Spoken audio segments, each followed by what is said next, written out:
آج کا جو ہمارا عنوان ہے وہ ہے روزے کے معاشرتی ثمرات۔ اسلام نے جو دنیا کو نظام معاشرت اور نظام عبادات دیا ہے، دنیا عالم اس کی کوئی مثال پیش نہیں کر سکتی۔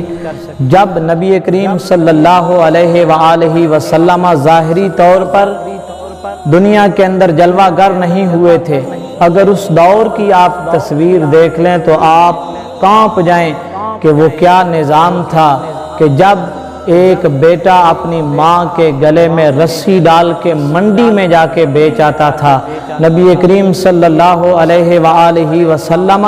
جب دنیا کے اندر تشریف فرما ہوئے، ایک پورے نظام کے ساتھ تشریف فرما ہوئے، جس کے اندر نماز، جس کے اندر روزہ، جس کے اندر حج، جس کے اندر زکوٰۃ ہے، ایک ایسا نظام دیا اور ایک نظام کے اندر دنیا کو باندھا کہ اس نظام میں آنے کے بعد دنیا میں ایک انقلاب آ گیا۔ آپ روزے کی مثال لیجئے کہ معاشرتی طور پر روزے کا فائدہ کیا ہے۔ اللہ تعالیٰ نے جو مقصد وحید قرآن مجید فرقان حمید کے اندر روزے کا بیان فرمایا وہ ایک ہے کہ لعلکم تتقون، تاکہ تم تقوی اختیار کر لو اور پرہیزگاری اختیار کر لو۔ اگر اس نظام میں آنے کے بعد، روزہ رکھنے کے بعد تمہارے اندر تقوی نہیں آیا، اگر تمہاری نگاہ پاک نہیں ہو سکی، اگر تمہارا دل صاف نہیں ہو سکا، تمہاری سوچوں کو پاکیزگی میسر نہیں آ سکی، تو پھر سمجھ لو کہ تمہیں اس نظام نے کوئی فائدہ نہیں دیا۔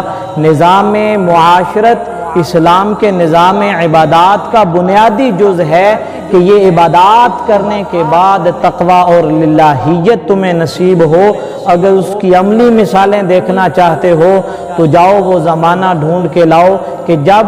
ایک ایسے دور کے اندر کہ جب ظلم اور بربریت کا دور تھا اور جہالت کا دور تھا، اس دور کے اندر جو لوگ اس نظام کے اندر آ کر میرے کریم آقا صلی اللہ علیہ وسلم کے قدموں میں بیٹھ گئے، کوئی صدیق اکبر بنا، کوئی فاروق اعظم بنا، کوئی عثمان غنی بنا، کوئی حیدر کرار بنا۔ اسی لیے کسی نے خوب کہا ہے، اے امن پسندو آ جاؤ سرکار کے دامن رحمت میں، اے امن پسندو آ جاؤ سرکار کے دامن رحمت میں، اس چارہ گر ہستی کے سوا دنیا کا کوئی بھی چارہ نہیں۔ یہ اسلام کا معاشرتی نظام ہے۔ اس لیے رمضان المبارک کے اندر اپنا ٹارگٹ اور منزل یہ رکھیے کہ ہم نے اپنے آپ کو تقوی کے اندر ڈالنا ہے، للہیت کے اندر ڈالنا ہے اور خوف خدا کے اندر ڈالنا ہے۔ اس نظام کو دنیا میں بھی قائم رکھنا ہے اور مسجد میں بھی قائم رکھنا ہے اور مسجد سے جانے کے بعد بھی قائم رکھنا ہے۔ اللہ رب العزت ہمیں اس کے حقیقی ثمرات عطا فرمائے۔ وآخر دعوانا ان الحمدللہ رب العالمین۔